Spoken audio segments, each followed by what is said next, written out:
C4H8 বা বিউটিনের দুইটা সমাণু, একটা হচ্ছে এক্স এবং আরেকটা হচ্ছে ওয়াই। সো তার মানে এক্স ওয়াই এটা হচ্ছে প্রতীকী রূপে ইউজ হয়েছে। সো সেই এক্স ওয়াই কী সেটা আমরা এখনও জানি না। আমাকে বলছে এ এবং সি টলেন বিকারকের সাথে সিলভার দর্পণ উৎপন্ন করলেও বি উৎপন্ন করে না। তাহলে এখানে এ সি বি অথবা এ বি সি এগুলো কোত্থেকে আসলো? এখানে নিচে প্রশ্নে এক্সট্রা একটা ইনফরমেশন দেওয়া আছে, দুইটা রিয়াকশন লেখা আছে, যেখানে প্রথম রিয়াকশন হচ্ছে এক্স, পরের রিয়াকশন হচ্ছে ওয়াই। সেটাকে আমরা ওজোনোলাইসিস করছি, দ্যাট মিন্স ওজনের সাথে রিয়াকশন করাইছি জিঙ্ক এবং H2O এর উপস্থিতিতে। তার মানে আমরা জানি জিঙ্ক এবং H2O এর উপস্থিতিতে যখন আমরা ওজোনোলাইসিস করি তখন নর্মালি আমরা একটা অ্যালকিনের ওজোনোলাইসিস করে থাকি। এখানে C4H8 এটা একটা অ্যালকিন, তাহলে আমরা যে প্রোডাক্ট দুইটা পাবো, এক্স থেকে দুইটা প্রোডাক্ট পেলাম এ এবং বি। এবং আমরা জানি ওজোনোলাইসিসের সময় তোমার যে ডাবল বন্ড সেটা ব্রেক হয়ে দুইটা পার্টে তোমার যৌগ দুইটা ডিভাইড হয়ে যাবে। সেই অনুযায়ী এখানে আমরা দুইটা প্রোডাক্ট পাইছি এ এবং বি। সো এখানেও তো ওয়াইয়ের ওজোনোলাইসিস হয়েছে, সেখানে তোমার দুইটা প্রোডাক্ট পাওয়ার কথা। এখানে অ্যাকচুয়ালি তুমি দুইটা প্রোডাক্ট পাইছো, যদিও দেখতে মনে হয় একটাই প্রোডাক্ট পাইছি আমি। এখানে আমাদের দেখো 2C লেখা আছে, তার মানে আমার প্রোডাক্ট এখানে দুইটা ঠিক আছে, বাট যে দুইটা প্রোডাক্ট উৎপন্ন হয়েছে দুইটা প্রোডাক্ট কি সেম। তাহলে C4H8 এর যদি সমানুগুলো আমি একটু লিখি 1 2 3 4। সো তুমি চাইলে ডাবল বন্ডটা 1 নম্বর 2 নম্বর কার্বনের মাঝখানে দিতে পারো। তুমি আবার চাইলে ডাবল বন্ডটা 1 2 3 4 2 নম্বর পজিশনে দিতে পারো। এখন তুমি যদি এই ডাবল বন্ডটা 3 নম্বর পজিশনে দেওয়ার চেষ্টা করো, অ্যাকচুয়ালি তুমি এটা নতুন কোনো একটা সমাণু তৈরি করবা না, তুমি বরং এই যে 1 নম্বরে যেটা লিখছো সেটাই তৈরি করবা। তার মানে তোমার এই শিকলযুক্ত অর্থাৎ কোনো শিকলবিহীন এই দুইটাই তোমার যৌগ তৈরি হওয়া সম্ভব। সো 4 কার্বন শিকলে 4 কার্বন থাকলে তোমার এই দুইটা পসিবিলিটিস আছে। এখন এই দুইটা পসিবিলিটিসের ভিতরে তুমি এক্স এবং ওয়াই দুইটাকে আলাদা করবা। এখন কিভাবে আলাদা করবা? সেই আলাদা করার জন্যই তোমাকে এক্সট্রা ইনফরমেশন দিছে এ এবং সি যে দুটো প্রোডাক্ট উৎপন্ন হয়েছে সেই প্রোডাক্টটা টলেন বিকারকের সাথে সিলভার দর্পণ উৎপন্ন করে। তাহলে তোমাকে ব্যাকওয়ার্ড থেকে যায় অ্যাকচুয়ালি তোমার ওই যে মূল এক্স এবং ওয়াইয়ে পৌঁছাইতে হবে। সো ব্যাকওয়ার্ডে যাওয়া মানে কি, তোমার এই যে ইনফরমেশনটা দেওয়া আছে এ এবং সি এই দুটো প্রোডাক্ট তোমার সিলভার দর্পণ উৎপন্ন করে।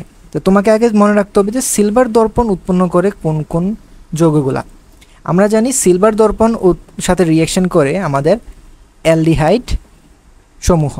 সো অ্যালডিহাইড সমূহ যেহেতু সিলভার দর্পণের সাহায্যে বিক্রিয়া করে, তার মানে তোমার এখানে তুমি কনফার্ম তোমার যে এ এবং সি একটা অ্যালডিহাইড এবং বি উৎপন্ন যেহেতু করে না, তাহলে অ্যালডিহাইড এ বি এবং যেটা সিলভার দর্পণের সাথে রিয়াকশন করে না আমরা জানি সেটা হচ্ছে কি একটা কিটোন।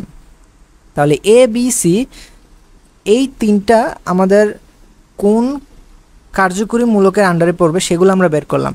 এ এবং সি হচ্ছে অ্যালডিহাইড, বি হচ্ছে কিটোন।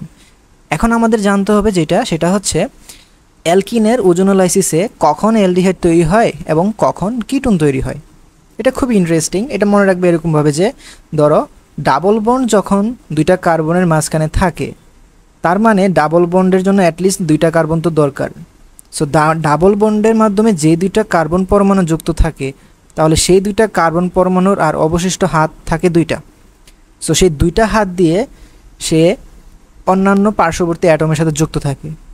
এখন মনে রাখবে এরকমভাবে ডাবল বন্ডের যে কার্বন, এখানে কয়টা ডাবল বন্ডের কার্বন আছে, এই কার্বনটাও ডাবল বন্ডযুক্ত কার্বন, এই কার্বনটাও ডাবল বন্ডযুক্ত কার্বন। সো এটা অ্যাপ্লিকেবল সবগুলোর জন্যই যে ডাবল বন্ডযুক্ত যে কার্বন দুইটা যে কোনো একটার ভিতরে যদি অ্যাটলিস্ট একটা হাইড্রোজেন পরমাণু থাকে, তাহলে তোমার ওই ডাবল বন্ডের ওই অংশ থেকে তুমি পাবা অ্যালডিহাইড। ওজোনালাইসিসের ফলে তুমি অত কার্বন বিশিষ্ট অ্যালডিহাইড পাবা। এবং তোমার ডাবল বন্ডযুক্ত কার্বনে যদি কোনো হাইড্রোজেন না থাকে, দ্যাট মিন্স দুইটা হাতই তোমার কার্বন পরমাণু দ্বারা যুক্ত থাকে। বাট এই কার্বনের সাথে হাইড্রোজেন থাকুক সমস্যা নাই, বাট ডাবল বন্ডের যে কার্বন সেইটার যে বাকি দুইটা হাত, সেই হাতে যদি কোনোটাই কার্বন না থাকে, হাইড্রোজেন না থাকে, তখন তোমার ওই পার্ট থেকে ওজোনালাইসিসের ফলে তুমি কিটোন তৈরি করতে পারবা।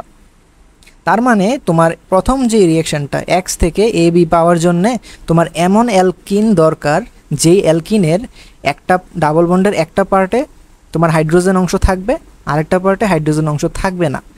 সো এখন এই যে স্ট্রাকচারটা আমরা আঁকলাম, দেখো তো এখানে কয়টা কার্বন হয়েছে? একটা কার্বন, দুইটা কার্বন, তিনটা, চারটা কার্বন তো অলরেডি হয়েই গেছে না? তাহলে আমাদের যেই দেওয়া প্রশ্নে যে দেওয়া আছে C4H8, সেখানেও অ্যাকচুয়ালি কি চারটাই কার্বন পরমাণু থাকবে। এখন সেই চারটা পরমাণুর দুইটা কার্বন পরমাণু একটা আরেকটার সাথে ডাবল বন্ডে থাকতেই হবে মাস্ট। তাহলে তুমি যে কোনো একটা কার্বনের 2 হাত কার্বন দ্বারা ফিল করতেই হবে।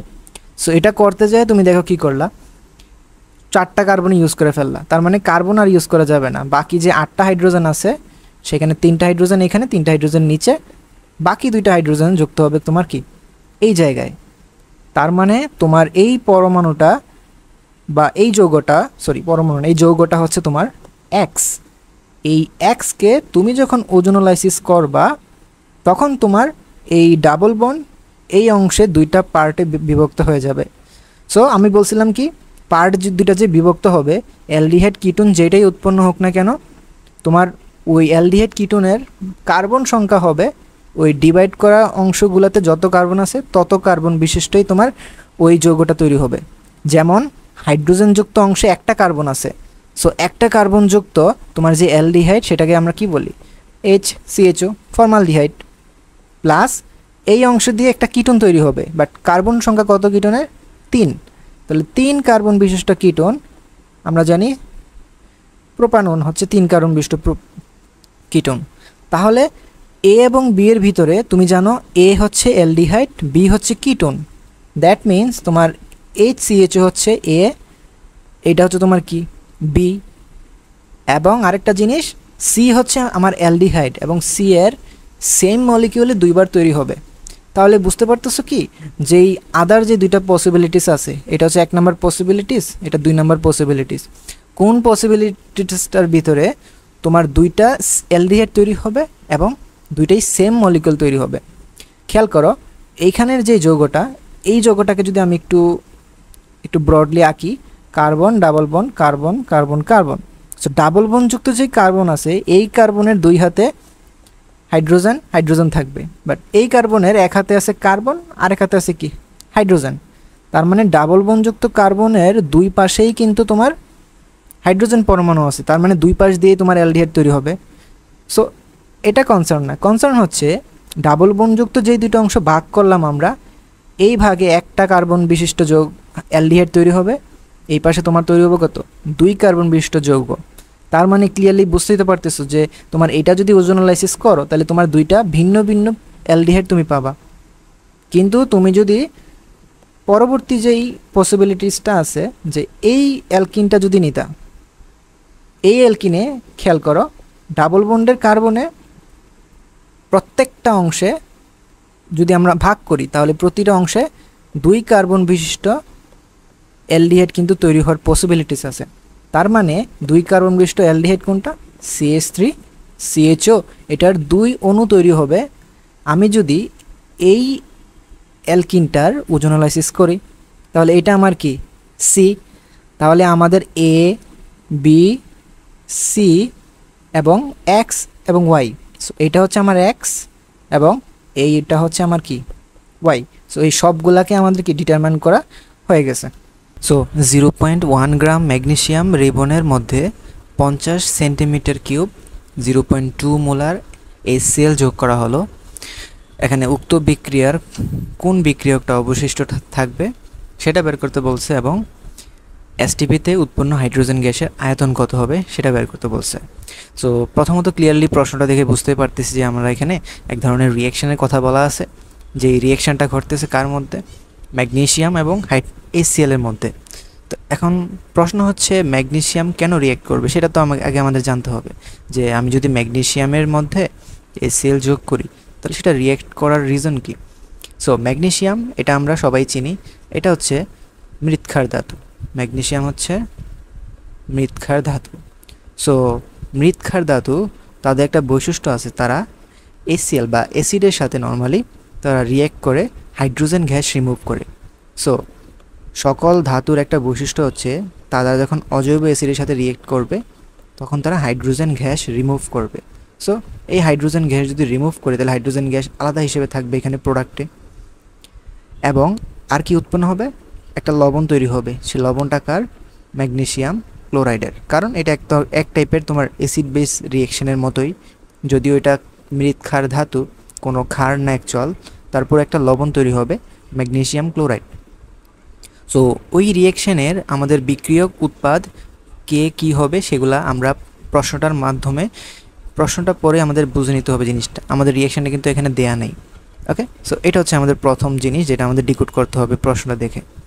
তারপরে হচ্ছে আমাদের প্রশ্নটার দিকে এখন একটু তাকাইতে হবে যে প্রশ্নে কিছু ইন্টারেস্টিং জিনিস আমাকে দিয়ে দিছে। কি ইন্টারেস্টিং জিনিস দিছে দেখো, আমার এই রিয়েকশনে ম্যাগনেসিয়াম ক্লোরাইড এবং HCl এই দুইটা হচ্ছে আমাদের কি বিক্রিয়ক না, এবং তারা হচ্ছে আমাদের কি উৎপাদ। সো নর্মালি বিক্রিয়কের যেই দুইটা বিক্রিয়ক এখানে যেই দুইটা বিক্রিয়কের কথা বলা আছে, একটা হচ্ছে ম্যাগনেসিয়াম, তো সেইটার কি অ্যামাউন্টে তুমি রিয়েকশনে পার্টিসিপেট করাইছো সেটা তোমার দেওয়া আছে, এবং HCl সেটারও কি অ্যামাউন্টে রিয়েকশন করতেছে সেটাও কিন্তু তোমার এখানে দেওয়া আছে।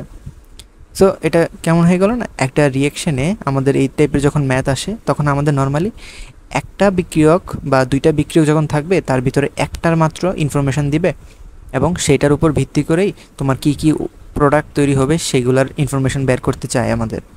কিন্তু যেহেতু একের অধিক বিক্রিয়ক এখানে দেওয়া আছে, সেটার একটাই রিজন এবং সেটার একটাই কনক্লুশন, সেটা হচ্ছে তোমার এখানে অবশ্যই খুঁজে নিতে হবে যে কোন রিয়েক্টেন্টটা বা কোন বিক্রিয়কটা এখানে লিমিটিং রিয়েক্টেন্ট। সো লিমিটিং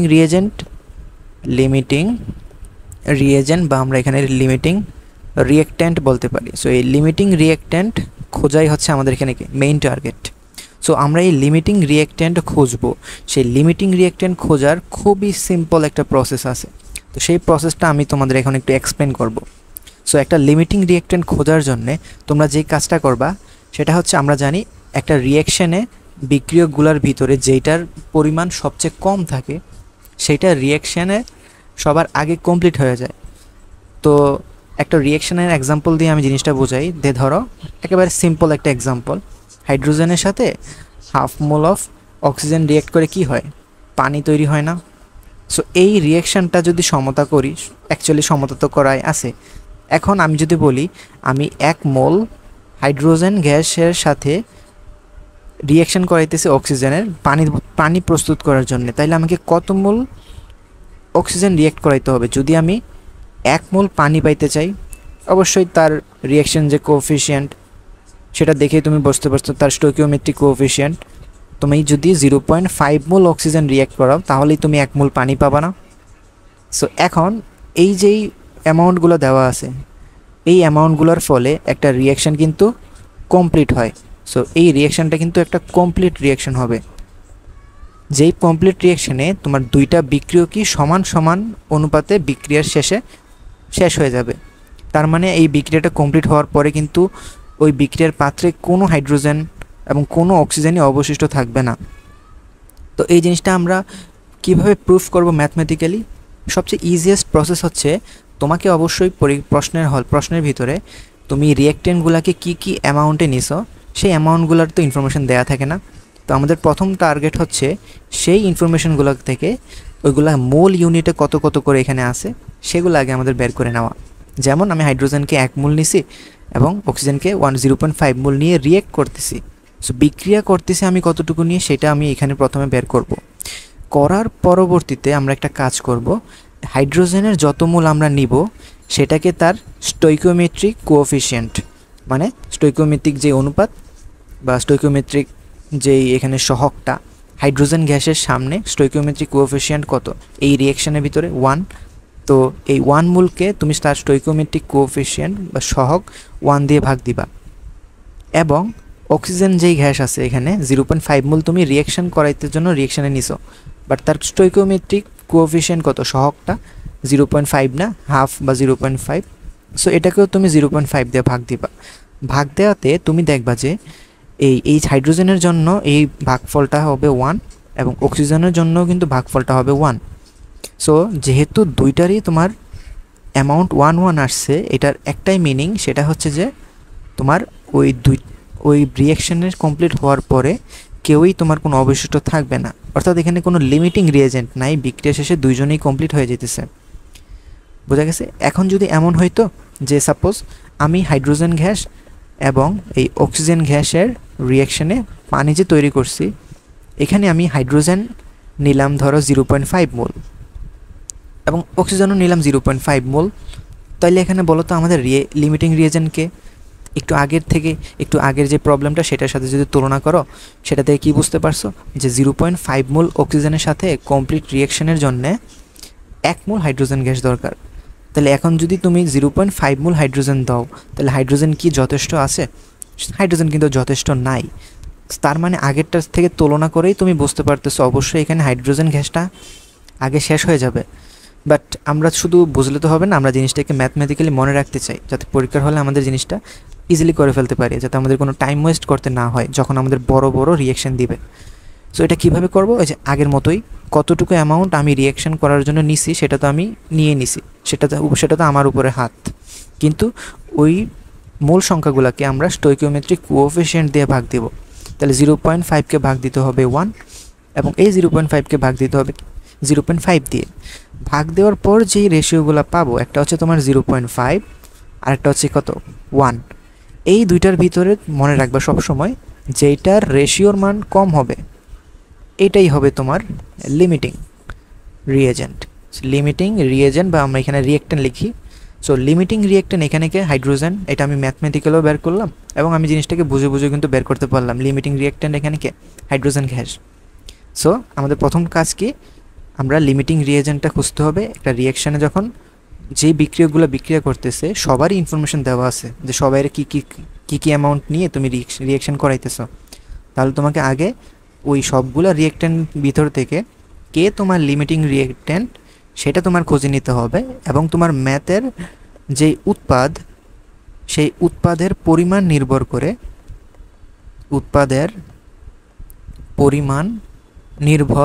করে এই লিমিটিং রিয়েক্টেন্টের উপরই।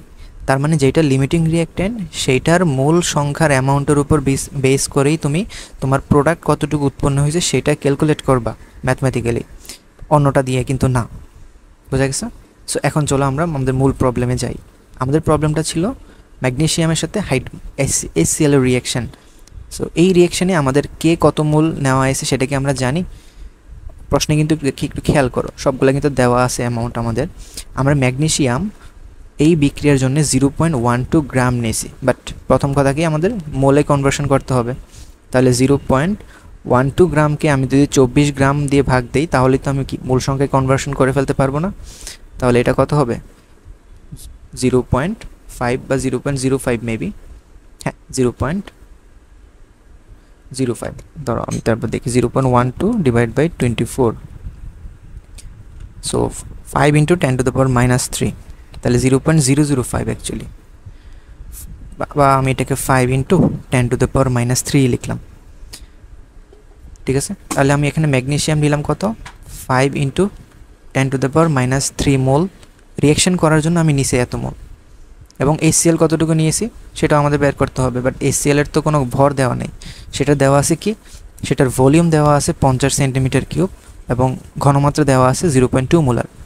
তাহলে ঘনমাত্রা এবং ভলিউম দেওয়া থাকলে আমরা মূল সংখ্যা বের করতে পারি না। N = SV, তাহলে N = যেহেতু SV তাহলে তার ঘনমাত্রা 0.2 এবং ভলিউম হচ্ছে 50 cm³, যেটাকে আমরা লিখতে পারি 50 মিলিলিটার বা যেটাকে লিটারে কনভার্সন করলে 0.05 লিটার হবে। সো এটা যদি আমি ক্যালকুলেট করি 0.2 × 0.05, এটা ক্যালকুলেট করলে রেজাল্ট হবে আমার 0.01। এটা হচ্ছে তাহলে 0.01 মোল HCl। তাহলে ম্যাগনেসিয়াম এবং HCl কাকে কতটুকু আমি নিয়েছি সেটা কিন্তু আমাদের এখানে বের করা শেষ। এবং আমার এই রিয়াকশানটাকে সমতা করা আছে সেটাও আমাদের একটু খেয়াল করতে হবে। তাহলে আমি যদি দেখি আমার ওই মূল রিয়াকশানটাকে সমতা করা আছে, এই পাশে ম্যাগনেসিয়াম একটা, প্রোডাক্টও ম্যাগনেসিয়াম একটা, প্রোডাক্টে হাইড্রোজেন 2টা, ক্লোরিন 2টা, বাট বিক্রিয়কে কিন্তু আমাদের দেখো হাইড্রোজেন ক্লোরিন একটা একটা করে। তাহলে কি এখানে 2 দিয়ে মাল্টিপ্লাই করতে হবে। সো ম্যাগনেসিয়ামের স্টোইকিওমেট্রিক রেশিও হচ্ছে 1, HCl এর স্টোইকিওমেট্রিক রেশিও হচ্ছে 2। তাহলে এই ভ্যালুটাকে আমরা ভাগ দেব 1 দিয়ে, এই ভ্যালুটাকে আমরা ভাগ দিব 2 দিয়ে। সো এটাকে যদি 1 দিয়ে ভাগ দেই এটা রেজাল্ট কত হবে, এটা যত ছিল 5 × 10⁻³ সে 10⁻³ আসতেছে। এটাকে যদি তুমি 2 দিয়ে ভাগ দাও দেখবা যে সারপ্রাইজিংলি এটাও ইন্টু 5 × 10⁻³ আসতেছে। তার মানে যেহেতু দুইটারই অ্যামাউন্ট সেম আসতেছে, অর্থাৎ দুইটারই রেশিওর মান কি সেম, তার মানে কি এখানে কি কেউ লিমিটিং বিক্রিয়ক না, বিক্রিয়া শেষে কিন্তু দুইজনেই কিন্তু একেবারে কমপ্লিটলি শেষ হয়ে যাবে। তাহলে উক্ত বিক্রিয়ায় কোন বিক্রিয়ক অবশিষ্ট থাকবে? অ্যান্সার কি হবে? কোনো বিক্রিয়কই কি অবশিষ্ট থাকবে না। ওকে, সো এটা হচ্ছে প্রথমটার অ্যান্সার। সো 2 নাম্বারটা হচ্ছে এসটিপিতে উৎপন্ন হাইড্রোজেন গ্যাসের আয়তন নির্ণয় করো। সো হাইড্রোজেন গ্যাসটা অ্যাকচুয়ালি আমাদের কি প্রোডাক্টে আছে, একটু আগেই তো আমরা আলোচনা করলাম যে আমাদের প্রোডাক্টের অ্যামাউন্ট ডিপেন্ড করবে লিমিটিং রিয়েজেন্টের উপর। আর এখানে যেহেতু লিমিটিং রিয়েজেন্ট কেউই নাই, দুইটাই দিয়ে আমরা যে কোনো একটা দিয়েই, দুইটার ভিতরে যে কোনো একটা দিয়ে কিন্তু আমরা ক্যালকুলেশনটা করতে পারি। সো আমি কাকে দিয়ে ক্যালকুলেটটা করব?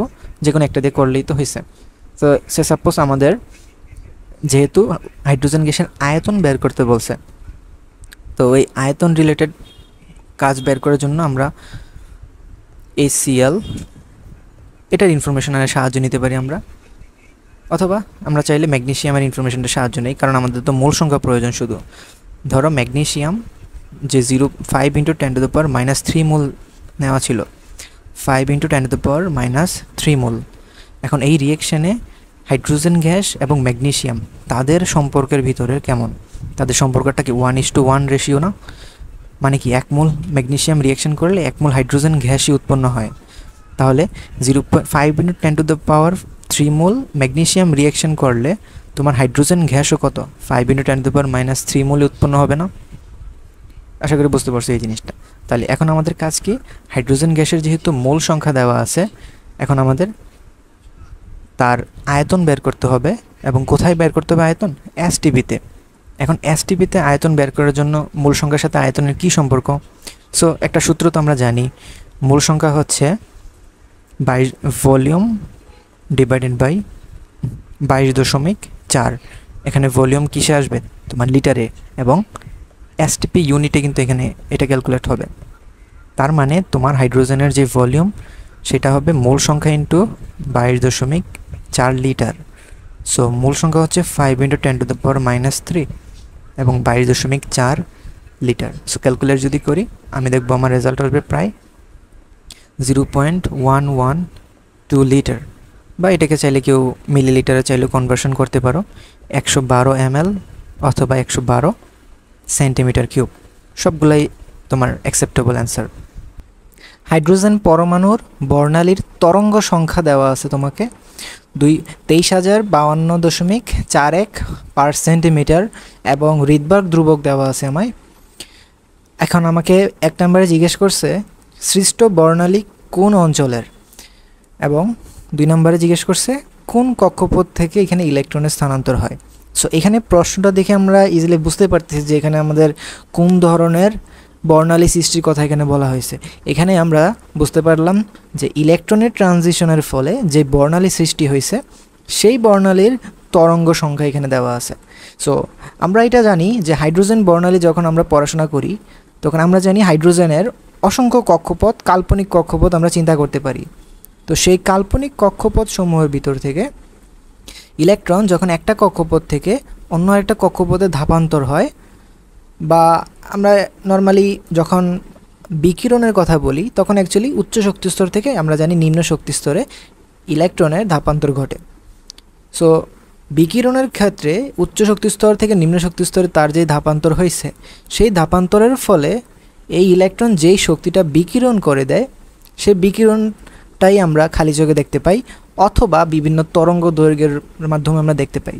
যদি আমরা দৃশ্যমান আলোর রেঞ্জে সেই বর্ণালীগুলো পাই তাহলে আমরা খালি চোখে দেখতে পাবো, আর যদি সেই আলোর বা সেই তরঙ্গ দৈর্ঘ্যটা বা সেই ইলেকট্রোম্যাগনেটিক ওয়েভটা যদি তোমার দৃশ্যমান আলোর রেঞ্জে না হয় তখন কি তুমি খালি চোখে দেখতে পাবা না। এখন আমাকে এইসব নিয়ে কোনো কিছুই বলে নাই যে আমি এটাকে খালি চোখে দেখতে পাবো নাকি পাবো না, এসব কোনো ইনফরমেশনই আমাকে দেওয়া নাই। আমাকে শুধু এই ইনফরমেশনটা দিছে যে হাইড্রোজেন পরমাণু বর্ণালীর তরঙ্গ সংখ্যা এত পার সেন্টিমিটার।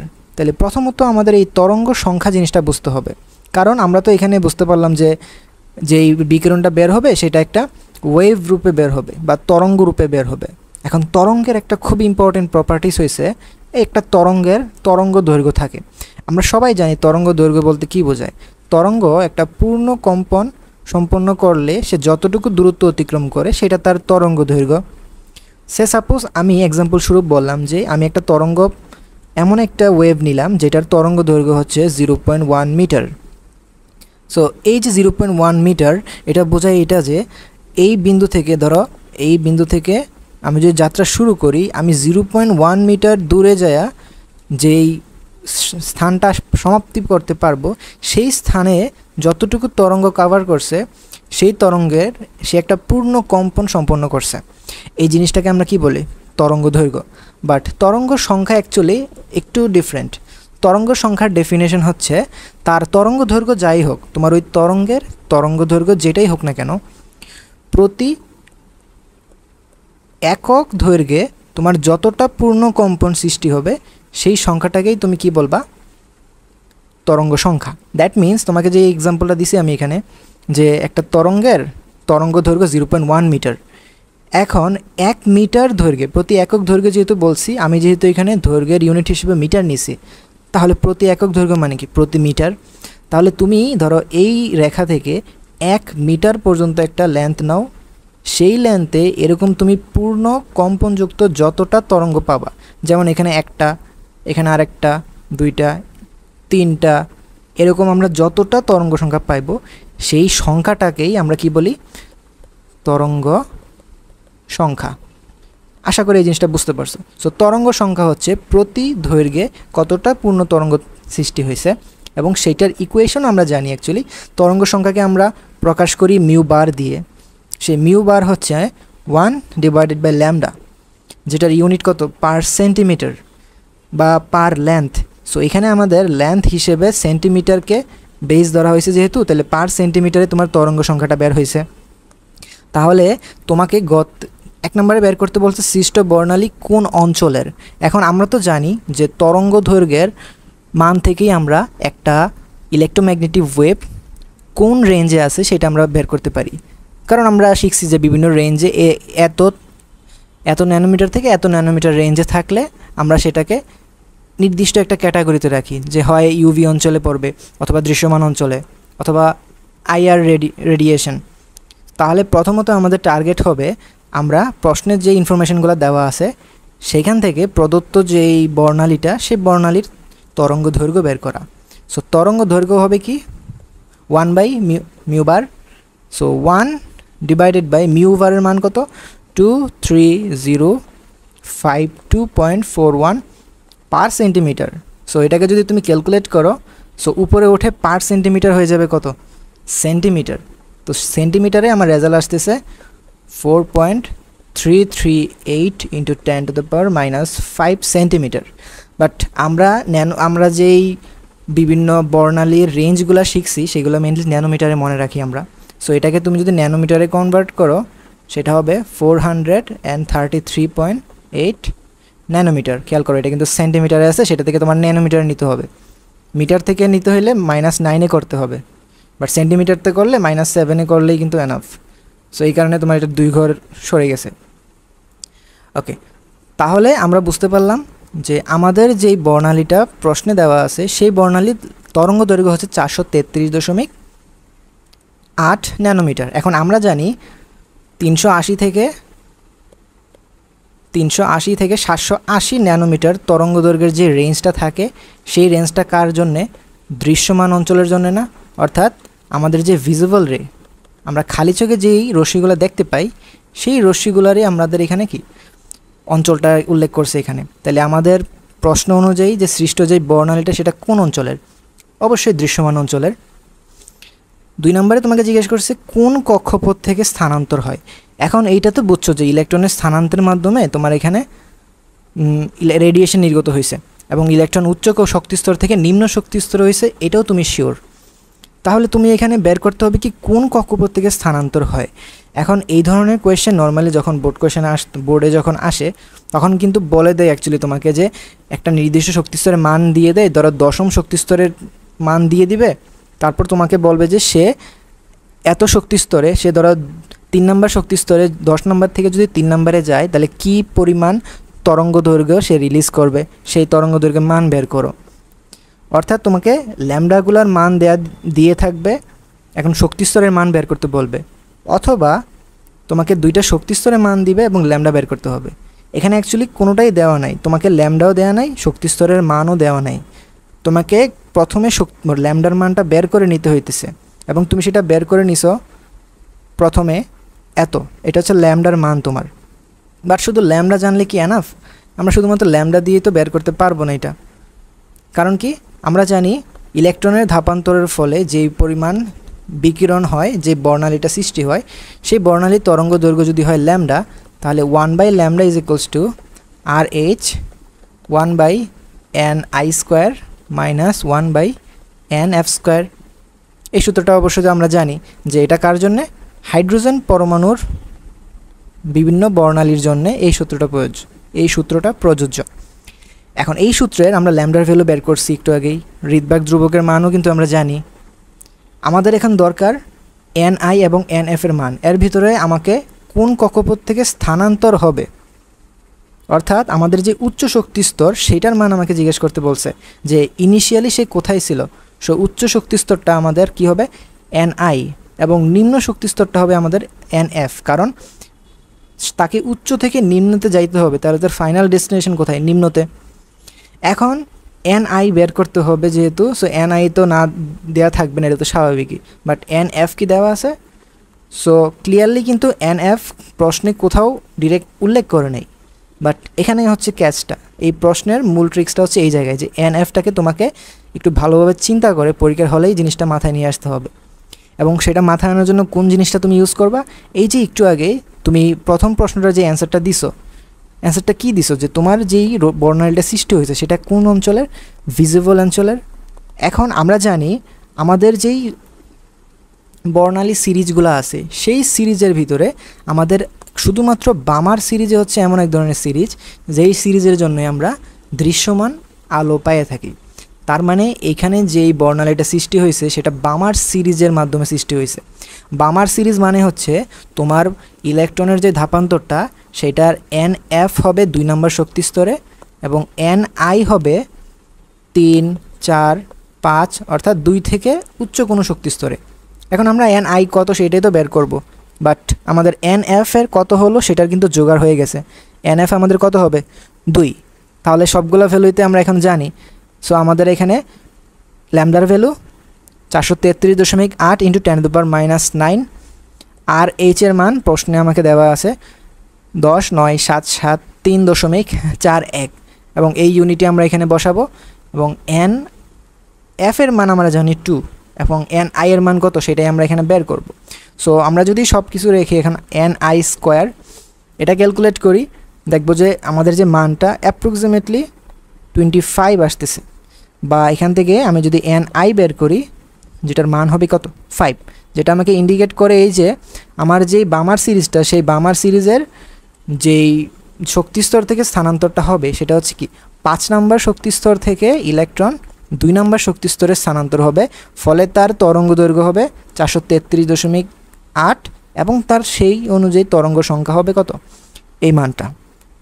ক্যাথোডে আয়রন রেখে নিকেল দ্বারা প্রলেপ দেওয়ার জন্যে আমি 7 অ্যাম্পিয়ার তড়িৎ প্রবাহ 60 মিনিট ধরে চালাইলাম এবং আমাকে একটা এক্সট্রা ইনফরমেশন দিছে, আমার যে নিকেলের যে প্রলেপটা দিব যে আয়রনের পাতের উপরে, সে আয়রনের পাতটা অ্যাকচুয়ালি 10 সেন্টিমিটার স্কোয়ার, সেটার পাতের ক্ষেত্রফল। সো আমি এই জিনিসটাকে বোঝার জন্য একটা চিত্র এখানে ব্যবস্থা করছি। সো চিত্রটার দিকে একটু তাকাইলে তোমরা একটু দেখতে পাবা যে প্রশ্নে অ্যাকচুয়ালি কোন জিনিসটার কথা বলা আছে। সে এখানে যেই পাতটা দেখতে পাইতেছো, সে সাপোজ আমি ধরে নিলাম এই পাতটা হচ্ছে আয়রনের। সো আয়রনের এই পাতের ভিতরে আমি প্রলেপ দিব। সো প্রলেপ দেওয়ার অনেকগুলো প্রসেস থাকতে পারে, অর্থাৎ অনেকগুলো ওয়ে থাকতে পারে প্রলেপ যে দিবা। এখানে এমন হতে পারে তুমি চাও যে এই পাতের শুধুমাত্র উপরের তলটার ভিতরে প্রলেপ দিবা, অথবা তুমি চাও এই যে স্টিলের যে বারটা, আয়রনের যে বারটা, সে বারের প্রতিটা এরিয়ার ভিতরে অর্থাৎ সমগ্র বারটা জুড়ে তুমি প্রলেপ দিতে চাও। প্রশ্ন অনুযায়ী আমাদের যেহেতু সমগ্র পাতের কথা বলা নাই, তার মানে আমরা ধরে নিব আমাদের যেই আয়রনের যে বারটা ছিল সেই বারের শুধুমাত্র এই উপরের অংশটার ভিতরেই কি আমরা প্রলেপটা দিব। সো শুধুমাত্র উপরের অংশে যদি আমরা প্রলেপ দেই এখন আমরা সেই প্রলেপটা দেওয়ার জন্য কিসের সাহায্য নিলাম? ইলেকট্রোলাইসিসের সাহায্য নিলাম। সেই ইলেকট্রোলাইসিসের সাহায্যে আমরা জানি ইলেকট্রোলাইসিসের ক্ষেত্রে একটা অ্যানোড এবং একটা ক্যাথোড থাকা আবশ্যক। সো প্রশ্ন অনুযায়ী আমরা এখানে ক্যাথোডে আয়রনকে রাখবো। সো ক্যাথোড অংশে আয়রন রাখবো এবং নিকেল দ্বারা প্রলেপন দিব, অর্থাৎ অ্যানোড অংশে আমরা অ্যাকচুয়ালি নিকেলকে সংযুক্ত করব। তারপর আমরা এখানে একটা ব্যাটারি দিয়ে তাদেরকে কানেক্টেড করে দেব।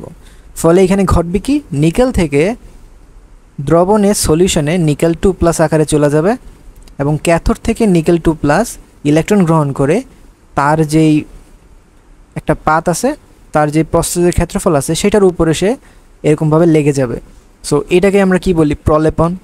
এই যে প্রলেপন হইতেছে, আমাকে জিজ্ঞেস করছে যে নিকেল পাতের যে প্রলেপনটার সেটার পুরুত্ব কত। সো আমরা যেহেতু ধরে নিলাম যে আমার যে এখানে যে উপরে পাতটা আছে এই পাতের ধরো আমি একটু সুন্দর করে আঁকি, ধরো আমার এই পাতের এই উপরের যে এরিয়াটা আছে এই প্রস্থচ্ছেদের উপরে আমি কি করব? প্রলেপন করব। সো এইটা হচ্ছে আমার প্রলেপন। বাট আমার প্রলেপনটা শুধুমাত্র একটা লেয়ার না, অনেকগুলো লেয়ার মিলে আছে। তার মানে আমি উপরে যে কোটিং করতেছি সেই কোটিংটা অ্যাকচুয়ালি একটু পুরুত্ব নিয়ে থাকবে। সো এই যে পুরুত্বটা নিয়ে কোটিং করলাম আমরা, এই সমগ্র অংশে শুধুমাত্র কি আছে? শুধুমাত্র নিকেলেরই প্রলেপন আছে।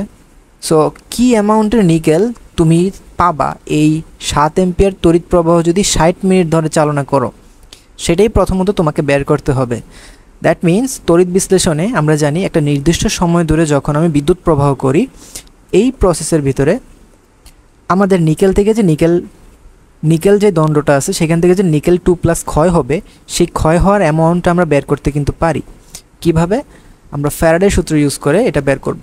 আমরা জানি ফ্যারাডের সূত্র অনুযায়ী কি পরিমাণ অ্যানোড থেকে কি পরিমাণ দ্রবণে সঞ্চিত হবে বা ক্যাথোডে কি পরিমাণ জমা হবে, সেই অ্যামাউন্টের মান সেটাকে যদি আমরা ডাব্লিউতে প্রকাশ করি, অর্থাৎ আমরা ভরে প্রকাশ করতে চাই আমার ওই পরিমাণটাকে, তাহলে সেটার ইকুয়েশন হচ্ছে জেড ইন্টু আইটি, যেখানে জেড হচ্ছে কি তোমার একটা ধ্রুবক। তো সেই ধ্রুবকের মানটাকে আমরা বের করতে পারি capital M divided by NF, যেখানে কোনটার পরিচয় কি? ক্যাপিটাল এম তোমরা সচরাচর যেটাকে ক্যাপিটাল এম হিসেবে চিনো সেটা হচ্ছে তোমার আণবিক ভর বা পারমাণবিক ভর। আমরা যেহেতু এখানে নিকেলের পরিমাণ বের করতেছি, তাহলে এম অ্যাকচুয়ালি আমাদের নিকেলের হবে। সো নিকেলের যে পারমাণবিক ভর সেটা আমাদের প্রয়োজন। এই পরিমাণটা কিন্তু প্রশ্নে দেওয়া আছে 58.7। তারপর এখানে এন এর পরিচয় কি?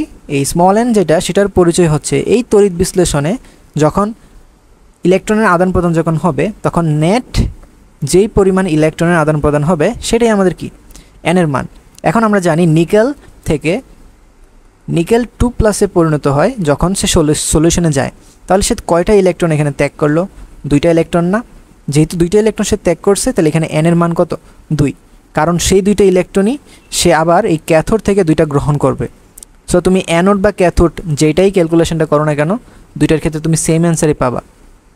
আর ক্যাপিটাল এফ যেটা, সেটা হচ্ছে আমাদের Faraday constant. So Faraday constant 96500। So এটা হচ্ছে ফ্যারাডে কনস্ট্যান্টের মান। সো এখান থেকে আমরা m/nf এই ভ্যালুটার মাধ্যমে আমরা z এর মানটা কিন্তু বের করে ফেলতে পারবো। এবং আমাদের কার মান দরকার? i এবং t, যেখানে এই দুইটার ভ্যালু কিন্তু প্রশ্নে দেওয়া আছে। আমরা যতটুকু তড়িৎ প্রবাহ করব সেই ভ্যালুটা হচ্ছে i এর মান, এবং সময়টাকে আমরা সেকেন্ডে কনভার্ট করে যেই সময়টা পাবো সেটাই হচ্ছে আমার কি? স্মল t এর মান। সো এই সবগুলো ভ্যালু কিন্তু আমরা এখন জানি। এগুলো যদি আমরা বসাই, m এর মান কত পাইলাম? m দেওয়া আছে প্রশ্নে 58.7, n এর মান পাইলাম 2, f হচ্ছে 96500 কোলম্ব ইন্টু আইটি। আই কত ছিল? 7 এম্পিয়ার এবং সময় ছিল 60 মিনিট। তো এই মিনিটটাকে সেকেন্ডে নিলে 60 দিয়ে গুণ দিতে হবে। সো এই সবগুলো ভ্যালু যদি ক্যালকুলেট করি, আমি দেখব আমার রেজাল্ট প্রায় 10.949 গ্রাম, বা এটাকে চাইলে 11 গ্রাম লেখা যায়। আচ্ছা, সেটা আর না লিখি আমরা। অর্থাৎ এইখানের যে রেজাল্টটা আমরা পাইলাম সেই রেজাল্টটা আমাকে কি বোঝাইতেছে, মানে এই রেজাল্টটা দিয়ে আমরা কি বুঝলাম যে এই 10.949 গ্রাম এই অ্যামাউন্টের নিকেল আমরা তড়িৎ বিশ্লেষণের মাধ্যমে পাবো। এই ভরটা দিয়ে আমরা কি বুঝলাম? এই পরিমাণ ভরই তোমার এই যে পাতটা ছিল আয়রনের পাত বা লোহার পাতটা, সেটার উপরে এই 10.9 9 গ্রাম আয়রনই এখানে কি কোটিং হিসেবে আছে। তার মানে এই উপরে যে কোটিংটা, সেই কোটিংয়ের টোটাল ভর তুমি জানো 10.494 গ্রাম। তোমাকে বের করতে হবে সেই কোটিংটা কতটুকু পুরো। সে সাপোজ কোটিংটা হচ্ছে এরকম, ধরো এটা হচ্ছে তোমার সেই পাত, এই পাতের উপরে আমি কোটিং করলাম নিকেলের এতটুকু। সো এই পাতটা তো 3D, আমি ধরো একটা সাইড থেকে আমরা দেখতেছি এই জিনিসটাকে।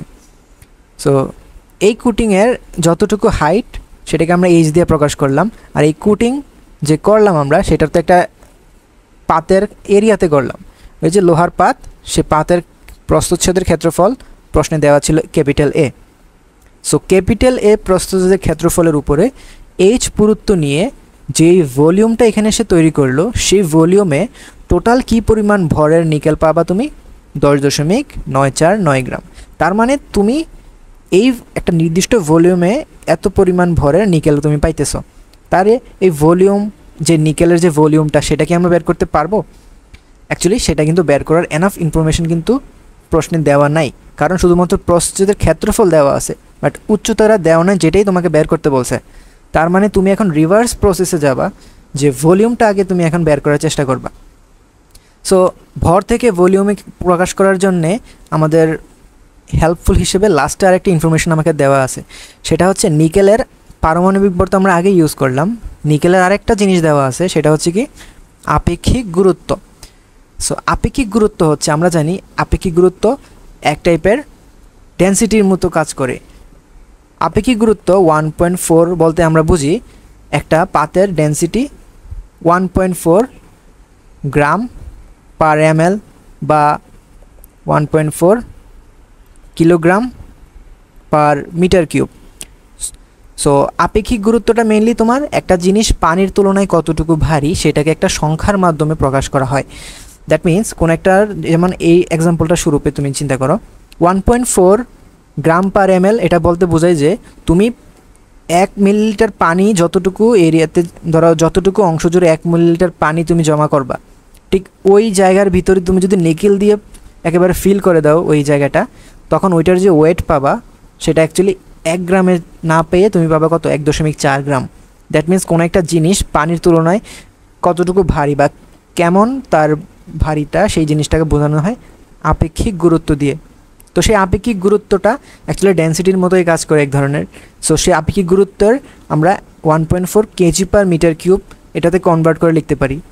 সো আমরা যদি নিকেলের ডেন্সিটিকে চিন্তা করি 1.4 কেজি পার মিটার কিউব, এখন আমাদের এই জিনিসটাকে কেজি পার মিটার কিউবে না রেখে আমরা এই জিনিসটাকে চাইলে এরকমভাবে লিখতে পারি গ্রাম পার সেন্টিমিটার কিউব, কারণ 1 মিলিলিটার এবং 1 সেন্টিমিটার কিউব দুইটা একই জিনিস। আমরা সেন্টিমিটারে কেন রাখবো? কারণ প্রশ্নে আমাকে এরিয়াটা সেন্টিমিটারে দেওয়া আছে, সো এই কারণে আমরা সেন্টিমিটারে এখানে রাখতেছি। তাহলে আমরা নিকেল যে পাতটা আমরা দিলাম, সেই পাতের টোটাল ভলিউম কতটুকু হবে সেটা আমরা বের করতে পারবো। কিভাবে? ভলিউম হচ্ছে W divided by rho. So নিকেলের ভলিউম পাইতে হলে নিকেলের ভরকে নিকেলের ঘনত্ব দিয়ে ভাগ দিতে হবে। এখন তোমার নিকেলের ভর কিন্তু তুমি একটু আগে বের করলা 10.949 গ্রাম, এবং নিকেলের যে ডেন্সিটি সেটা তুমি পাইলে 1.4 গ্রাম পার সেন্টিমিটার কিউব। তাহলে গ্রাম গ্রাম কাটা 1.4949কে যদি 1.4 দিয়ে ভাগ দাও, সরি 10.949 এটা ডিভাইডেড বাই 1.4, আমরা দেখবো আমার রেজাল্ট প্রায় 7.82 সেন্টিমিটার কিউব, কারণ সেন্টিমিটার ইনভার্স 3 নিচের থেকে উপরে গেলে সেন্টিমিটার কিউবে কনভার্ট হয়ে যাবে এটা। অর্থাৎ আমি এখন যে জিনিসটা পাইলাম সেটা হচ্ছে এই পুরো অংশ জুড়ে আমি যে নিকেলটা এখানে জমা করতেছিলাম, সেই নিকেলের টোটাল ভলিউম হচ্ছে 7.82 গ্রাম সেন্টিমিটার কিউব। এখন এই ভলিউমটা কিসের সমন্বয়ে তৈরি হয়েছে? আমার এই যে ভিতরে যে লোহার পাতটা ছিল, সে পাতের যে এরিয়া ক্যাপিটাল এ, সেটার সাথে আমি কিন্তু হাইট গুণ দিলে, অর্থাৎ নিকেল যে কুটিংয়ের হাইট সেটা গুণ দিলেই কিন্তু ভলিউমটা এখন পেয়ে যাব। তার মানে আমি ফাইনাল ইকুয়েশন রূপে আমি এখানে লিখতে পারি যে volume of nickel is equals two area into height, যেখানে আমরা ভলিউম অফ নিকেল পাইলাম 7.82, এবং আমার এই যে নিকেলটা যেই পাতের উপর ছিল সেটার প্রস্থচ্ছেদের ক্ষেত্রফল ছিল কত? সরি, প্রস্থচ্ছেদের ক্ষেত্রফল বা শুধু ক্ষেত্রফল বললে একই জিনিস বোঝাবে, কারণ সেটা হচ্ছে তোমার কি ওই যে তার উপরের তলের ক্ষেত্রফল বা পৃষ্ঠের ক্ষেত্রফল চিন্তা করতে পারো। So 10 into H, that means আমার এইচটা কিন্তু এখন সেন্টিমিটার ইউনিটে বের হইতেছে, এটা কিন্তু অবশ্যই খেয়াল রাখবা। সো আমার এইচের মান আমি পাইতেছি 7.82কে আমি 10 দিয়ে যদি ভাগ দিই আমি পাবো 0.782 সেন্টিমিটার। সো এটাই হলো আমার অ্যান্সার। দ্যাট মিন্স আমি ওই যে আয়রনের যেই এখানে বারটা ছিল সেটার উপর যে নিকেলের প্রলেপ দিলাম উপরের পৃষ্ঠে, সেইখানে সেই প্রলেপের যে পুরুত্বটা সেটা হবে কত, 0.782 0.782 সেন্টিমিটার। অথবা কেউ যদি মিটারে প্রকাশ করতে চাও সেটাকে চাইলে প্রকাশ করতে পারো, বাট আমি মনে করি সেটা দরকার নাই, কারণ যেহেতু ইনফরমেশন তোমাকে এরিয়ার ইনফরমেশন সেন্টিমিটার দেওয়া, তুমি পুরুত্বটাকে সেন্টিমিটারে রেখে দাও যাতে অ্যান্সারটা দেখতে সুন্দর লাগে। তো একটা বিক্রিয়া করতে হবে আমাকে 0.2 মোলার 50 ml HCl এর সাথে আমি 0.12 গ্রাম ম্যাগনেসিয়ামের বিক্রিয়া করাবো। সো আশা করি তোমাদের এই জিনিসটা মনে আছে। আমি যখন কোনো একটা অজৈব অ্যাসিডের সাথে কোনো ধাতুর যখন বিক্রিয়া করি, সো ধাতু যখন অ্যাসিডের সাথে রিয়াকশন করে তখন আমরা জানি হাইড্রোজেন গ্যাস রিমুভ হয়। এটা হচ্ছে ধাতুর একটা বৈশিষ্ট্য, সে যখন অ্যাসিডের সাথে বিক্রিয়া করবে হাইড্রোজেন গ্যাস রিমুভ হবে এবং তৈরি করবে তোমার ম্যাগনেসিয়াম ক্লোরাইড। এটার একটা সলিড ফর্ম হবে এবং H2 গ্যাসিয়াস ফর্মে হবে। সো যদি সমতা করতে যাই আমরা এখানে দিতে হবে 2, তাহলে আমাদের সমতা হয়ে গেছে মোটামুটি। সো এটা হচ্ছে আমাদের কাঙ্ক্ষিত রিয়াকশন। এই রিয়াকশন অনুযায়ী আমাদের নিচের কোয়েশ্চেনগুলো অ্যান্সার করতে হবে, উপরের কোয়েশ্চেনগুলো অ্যান্সার করতে হবে। সো প্রথম যে কোয়েশ্চেনটা সেটা হচ্ছে কোনটি লিমিটিং বিক্রিয়ক হবে। একটা জিনিস খেয়াল করো, তোমার এখানে বিক্রিয়া করার জন্য এটা হচ্ছে আইডিয়াল ইকুয়েশন। সো ইকুয়েশন অনুযায়ী যেই অ্যামাউন্ট প্রয়োজন হয় সেই অ্যামাউন্ট যদি আমাকে এখানে প্রোভাইড করা না থাকে তাহলে কিন্তু আমরা এই রিয়াকশনটা কমপ্লিটলি দুইটাকে ইউজ করতে পারবো না। সো যেহেতু কমপ্লিটলি দুইটা ইউজ করতে পারবো না, তার মানে অবশ্যই কেউ না কেউ একজন অবশিষ্ট থাকবে বিক্রিয়কের, তাহলে সেটাই আমাদের হবে অবশিষ্ট যে বিক্রিয়ক সেটা। আর যেটা আগে শেষ হয়ে যাবে সেটা আমাদের কি, লিমিটিং বিক্রিয়ক, যেটা আমাদের রিয়াকশন সম্পূর্ণরূপে শেষ হয়ে গেছে রিয়াকশন কন্টিনিউ করতে করতে, সেই জিনিসটা হচ্ছে আমাদের লিমিটিং বিক্রিয়ক। সো প্রথমে চলো কিভাবে লিমিটিং বিক্রিয়ক বের করব। সো বের করার প্রথম ক্রাইটেরিয়া হচ্ছে তুমি প্রথমে দুইটার অ্যামাউন্ট বের করবা, যেটা তোমার কোয়েশ্চেনে দেওয়া আছে। কোয়েশ্চেনে দুইটার মূল সংখ্যা দেওয়া আছে N of HCl, সেটা আমরা কিভাবে বের করব। আমরা জানি মূল সংখ্যা হচ্ছে ঘনত্ব ইন্টু আয়তন। এখানে ঘনত্ব দেওয়া আছে 0.2 মোলার এবং আয়তনকে আমরা লিটারে কনভার্ট করে নিব, ফলে 0.05 হবে। বা এটাকে তুমি যদি গুণ করো তোমার এখানে কোয়েশ্চেন হবে 0.01 মোল। তার মানে তুমি এই বিক্রিয়াটা করার জন্য HCl নিছো 0.01 মোল। আচ্ছা, তাহলে দেখি যে বিক্রিয়া নেওয়ার জন্য তুমি ম্যাগনেসিয়াম কতটুকু নিয়েছো। আমরা জানি ম্যাগনেসিয়ামের কোন একটা ধাতুর যখন তুমি মোল সংখ্যা বের করবা সেটা ইজি, ধাতুর যে ভর সেটাকে তার আণবিক ভর দ্বারা ভাগ করে দিলেই তোমার কাজ শেষ। 0.12 ডিভাইডেড বাই 0.24, যেহেতু দুইটাই গ্রামে আছে, এটা যদি আমরা করি দেখবো আমাদের রেজাল্ট হবে প্রায় 0.005 মোল। সো দুইটার অ্যামাউন্ট কিন্তু আমরা পেয়ে গেছি। HCl আমরা নিয়েছি 0.1 মোল আর ম্যাগনেসিয়াম নিয়েছি 0.05 মোল। বাট অ্যাকচুয়ালি কতটুকু দরকার আমাদের সেটা আমরা কিভাবে বের করব। আমাদের যে ইকুয়েশনটা আছে, যে রিয়াকশনটা দেওয়া আছে, সেই রিয়াকশনে আমরা দেখতে পাই আমার যদি 1 মোল ম্যাগনেসিয়াম বিক্রিয়া করতে হয়, সেই 1 মোল ম্যাগনেসিয়াম সম্পূর্ণরূপে বিক্রিয়া করবে কয় মোল HCl এর সাথে, 2 মোল HCl এর সাথে। বাট আমাকে এখানে যে পরিমাণটা কম আছে সেটা অ্যাকচুয়ালি ম্যাগনেসিয়ামের লাগতেছে। তুমি যদি 1:1 হিসাব করো তাহলে ম্যাগনেসিয়াম 0.005 আর HCl হচ্ছে 0.01 মোল। তাহলে আমরা ম্যাগনেসিয়াম দিয়ে HClটাকে একটু পরিমাপ করে বের করে দেখি যে আমাদের গ্যাসটা ঠিক আছে কিনা, যে ম্যাগনেসিয়াম লিমিটিং বিক্রিয়ক হতে পারে কিনা। তাহলে সেটা যদি করতে যাই 0.005 মোল ম্যাগনেসিয়াম বিক্রিয়া করার জন্য কতটুকু HCl দরকার সেটা আমাদের কিভাবে বের করব। 2 × 0.005 মোল অফ HCl, যেটা আমাদের আসে 0.01 মোল HCl। তার মানে 0.05 মোল ম্যাগনেসিয়াম রিয়াকশন করার জন্য কতটুকু HCl প্রয়োজন, 0.01 মোল। এবং তোমার যে অ্যামাউন্ট দুইটা ব্যবহার করা হয়েছে এই রিয়াকশনে, দুইটাও কিন্তু সেম অ্যামাউন্ট না, হ্যাঁ, দুইটাই সেম অ্যামাউন্টে। তার মানে এখানে কি কোনোটা অধিক পরিমাণে আছে? না, দুইটাই সেম অ্যামাউন্টে যেহেতু আছে, এখানে অ্যাকচুয়ালি লিমিটিং বিক্রিয়ক বলতে কোনোটাকে তুমি পাবা না, কারণ দুইটা একই টাইমে তোমার শেষ হয়ে যাবে বিক্রিয়া। ঠিক আছে, তাহলে যেহেতু দুইটা একই পরিমাণে আছে বা দুইটার তোমার অ্যামাউন্ট সেম আছে, তাহলে তুমি যেই কোনো একটা থেকে চাইলে খ নাম্বারটা বের করতে পারো। কারণ এসটিপিতে যেই উৎপন্ন গ্যাসের পরিমাণ তুমি বের করবা, সেই উৎপন্ন গ্যাসের পরিমাণটা আমরা জানি লিমিটিং বিক্রিয় যেটা থাকে সেটার উপর ভিত্তি করে হিসাব করে তোমার প্রোডাক্টের ক্যালকুলেশনটা করতে হয়। বাট এখানে যেহেতু কোনো লিমিটিং বিক্রিয় কি নাই, তুমি চাইলে যে কোনো একটা দিয়ে করতে পারো। সো বি নাম্বারটা আমরা করার জন্য ম্যাগনেসিয়ামের সাহায্য নেই। যেহেতু ম্যাগনেসিয়াম থেকে তোমার হাইড্রোজেন গ্যাস উৎপন্ন হওয়ার জন্য তোমার 24 গ্রাম ম্যাগনেসিয়াম যদি তুমি ইউজ করো, তাহলে তোমার হাইড্রোজেন গ্যাস কয় মোল পাও? 1 মোল হাইড্রোজেন গ্যাস পাও। যে 1 মোল হাইড্রোজেন গ্যাস কার সমতুল্য? 22.4 লিটারের সমতুল্য। যেহেতু এসটিপি বলা আছে, তাহলে সেটা এখানে 22.4 লিটার হবে। তাহলে তুমি 24 গ্রাম ম্যাগনেসিয়াম থেকে তুমি কার্বন ডাইঅক্সাইড পাও, সরি কার্বন ডাইঅক্সাইড না তো, এখানে তো আমাদের হাইড্রোজেন গ্যাস উৎপন্ন হয়েছে। সো আমাদের হাইড্রোজেন গ্যাস আমরা পাই কত লিটার? 22.4 লিটার। তাহলে 0.12 গ্রাম যদি ম্যাগনেসিয়াম ব্যবহার যেটা করছি, সেখান থেকে যদি আমাকে পাইতে হয় হাইড্রোজেন, তাহলে আমরা কত পাবো? 22.4 into 0.12 divide by 24 litre equals 0.112 litre, যেটাকে তুমি যদি সেন্টিমিটার কিউবে নাও, আচ্ছা প্রথমে মিলিলিটার যদি নেই, 112 ml বা 112 সেন্টিমিটার কিউব। সো এটাই হচ্ছে আমাদের অ্যান্সার। সো সেন্টিমিটার কিউবে যেহেতু তোমার কোয়েশ্চেনটা বের করতে বলছে অ্যান্সার, সো আমরা সেন্টিমিটার কিউবে বের করে দেখলাম, আমাদের অ্যান্সার আসে কত? 112 সেন্টিমিটার কিউব। 24 ডিগ্রি সেলসিয়াস তাপমাত্রায় এবং 0.789 অ্যাটমসফিয়ার চাপে 4 লিটার আয়তনের একটা পাত্রে আমি একটা গ্যাস রাখলাম। সো গ্যাস না, এটাকে ধরো সলিড একটা ম্যাটেরিয়াল NH4HS। এই কম্পাউন্ডটা আমাকে বিয়োজন করতে হবে। এখন এইটা বিয়োজন আমরা কিভাবে করি? সো নর্মালি আমরা জানি যে কোনো ধরনের সলিড ম্যাটেরিয়ালকে ডিকম্পোজ করার জন্য আমাদের হিট দিতে হয়।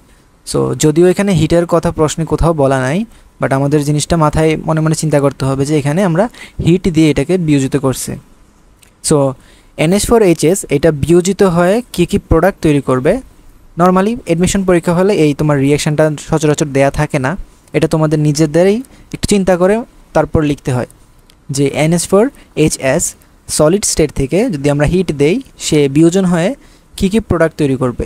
সো যেহেতু এখানে আমাদের প্রোডাক্টগুলো দিয়ে দিছে বা রিয়াকশানটাই দিয়ে দিছে, সো আমাদের এখানে এত কোনো প্রবলেম হবে না। তাহলে NH4HS বিয়োজনে অ্যামোনিয়া গ্যাস উৎপন্ন হবে এবং H2S গ্যাস উৎপন্ন হবে। সো এই যে রিয়াকশানটা আমাকে দেওয়া আছে, এই রিয়াকশানে যে প্রোডাক্টগুলো উৎপন্ন হইল, এর ফলে কি তোমার ওই পাত্রের ভিতরে অনেকগুলো গ্যাস তৈরি হয়েছে এবং একটা নির্দিষ্ট প্রেসারে ওই গ্যাসগুলো আছে। তার মানে কি আমার ওই রিয়াকশানের একটা কেপি থাকবে। সো এই কেপির মানটাই আমাদের এখানে বের করতে হবে। সো প্রথমত আমাদের প্রথমে যে জিনিসটা একটু মাথায় নিয়ে আসতে হবে যে এখানে কেপির মান বের করতে হলে আমাদের কী কী ইনফরমেশন জানা লাগবে। সো কেপির ইকুয়েশন আশা করি মনে আছে, সাম্যদ্রুবক কেপি ইজ ইকুয়ালস টু, উপরে আমাদের লিখি আমাদের উৎপাদের যেই পার্শিয়াল প্রেশার, তাদের সামনে যে অ্যাপ্রোপ্রিয়েট, তাদের সামনে তোমার স্টোইকোমেট্রিক যে কোএফিশিয়েন্টটা থাকবে, সেই কোএফিশিয়েন্টটা পাওয়ার আকারে থাকবে তোমার ওই অ্যাক্টিভ মাসের উপরে। অ্যাক্টিভ মাস বলতে গ্যাসের ক্ষেত্রে আমরা এটাকে পার্শিয়াল প্রেশার এবং আমাদের অন্যান্য যেই প্রোডাক্টগুলো আছে ধরো লিকুইড বা সলিড, তাদের ক্ষেত্রে কনসেন্ট্রেশন, এগুলোই আমাদের কি অ্যাক্টিভ মাস হিসেবে কাজ করে। তো সেই অ্যাক্টিভ মাসে যদি আমরা কনসেন্ট্রেশন নিয়ে কাজ করি, তখন আমাদের যে কে এর মানটা বের করি, যে আমাদের সাম্যদ্রুবক যেটা বের করি সেটাকে আমরা কেসি বলি, আর পার্শিয়াল প্রেশার দিয়ে আমরা যে সাম্যদ্রুবকটা বের করি সেটাকে আমরা কেপি বলি। সো উপরে আমাদের উৎপাদের ইনফরমেশনগুলো লেখা লাগে। সো এখানে আমাদের উৎপাদ হিসেবে অ্যামোনিয়া গ্যাসের পার্শিয়াল প্রেশার প্রয়োজন এবং H2S এই গ্যাসের পার্শিয়াল প্রেশার প্রয়োজন, এবং নিচে আমাদের কি NH4HS এই গ্যাসের পার্শিয়াল প্রেশার প্রয়োজন। বাট একটু একটা জিনিস তো খেয়াল করো যে আমি তো বলছি যে আমাদের গ্যাসিয়াস কন্ডিশনের জন্য আমাদের পার্শিয়াল প্রেশার যেহেতু গ্যাসিয়াস কন্ডিশনের জন্য ভ্যালিড, একটা সলিডে তো কখনো পার্শিয়াল প্রেশার হওয়া সম্ভব না। সো কোনো একটা জিনিসে যদি পার্শিয়াল প্রেশার না থাকে সেটার পার্শিয়াল প্রেশারকে কি আমরা 0 ধরবো? না, সেটার পার্শিয়াল প্রেশারকে আমরা ধরি ইউনিটি, বা এটার পার্শিয়াল প্রেশারের মান ধরি আমরা কত? 1। তার মানে আমাদের যে কেপির ইকুয়েশনটা সেটা অ্যাকচুয়ালি এরকম হবে, P of NH3 multiplied by P of H2S। বোঝা গেল? তার মানে আমাদের অ্যামোনিয়া এবং H2S এই দুইটারই আমাদের কি দরকার? পার্শিয়াল প্রেশার দরকার। এবং এই পার্শিয়াল প্রেশারটাকে আমাদের যেই কোনো কন্ডিশনে বের করতে হবে। যে কোনো কন্ডিশন মানে হচ্ছে বিক্রিয়া যে তুমি যে বিক্রিয়াটা শুরু করলা, এই শুরুর যে কোনো মুহূর্তে কি সেটা হবে, নাকি একটা নির্দিষ্ট সময় লাগবে? আমরা জানি একটা নির্দিষ্ট সময়ে বিক্রিয়াটা ঘটতে হয়, এবং সেই নির্দিষ্ট সময়টা কি? ইকুইলিব্রিয়াম। সো ইকুইলিব্রিয়ামে যদি এই ঘটনাটা ঘটে তাহলে আমাদের কি প্রয়োজন? ইকুইলিব্রিয়াম প্রেশার দরকার। সো অ্যামোনিয়া গ্যাসের জন্য ইকুইলিব্রিয়াম প্রেশার এবং H2S গ্যাসের জন্য ইকুইলিব্রিয়াম প্রেশার কিন্তু আমাদের এখানে সমান থাকবে। কেন সমান থাকবে? কারণ দেখো এখান থেকে যেই গ্যাসগুলো উৎপন্ন হয়েছে সেগুলো কিন্তু 1:1 রেশিওতে উৎপন্ন হয়েছে। যেহেতু 1:1 রেশিওতে উৎপন্ন হওয়া, তার মানে কি দুইজনেরই কনসেন্ট্রেশন সমান, বা দুইজন থেকে যে পার্শিয়াল প্রেশার উৎপন্ন হবে সেই দুইটা কি হবে? সমান হবে। তাহলে মোট চাপকে আমরা লিখতে পারি x প্লাস x, এই দুইটার চাপ এই টোটাল প্রেশারের সমান হবে 0.789, কারণ এই দুইটা গ্যাসই আমাদের কি ওইখানে টোটাল প্রেশারটা কন্ট্রিবিউট করতেছে। তাহলে আমাদের এই প্রত্যেকটার জন্য x এর মান কত হবে? এটাকে আমরা 0.789কে 2 দিয়ে ভাগ দিব, সো 0.3945 অ্যাটমসফিয়ার হবে আমাদের x এর মান। সো এই xই আমাদের ওই মূল ইকুয়েশনে বসাই দিব, যে P of NH3 into P of H2S, এটা হচ্ছে x ইন্টু x বা x স্কোয়ার। সো এটার অ্যান্সার হবে 0.1556 ATM স্কোয়ার। সো যেহেতু আমাদের এখানে NH4HS এটা যেহেতু সলিড অবস্থায় আছে, এই কারণেই কিন্তু আমাদের ম্যাথটা সিম্পলিফাইড হয়ে গেছে। যদি সলিড না থাকতো সো আমাদের এটারও পার্শিয়াল প্রেশার আলাদাভাবে বের করা লাগতো। সো এটা করার জন্য আমাদের এক্সট্রা ক্যালকুলেশন দিত, অথবা প্রশ্নে এক্সট্রা কোনো একটা ইনফো দিয়ে দিত যদি এটা গ্যাসিয়াস হইতো। তোমাকে অ্যানিলিন থেকে কিছু ধাপ ওয়াইজ একটা রিয়েকশন দেখানো হয়েছে।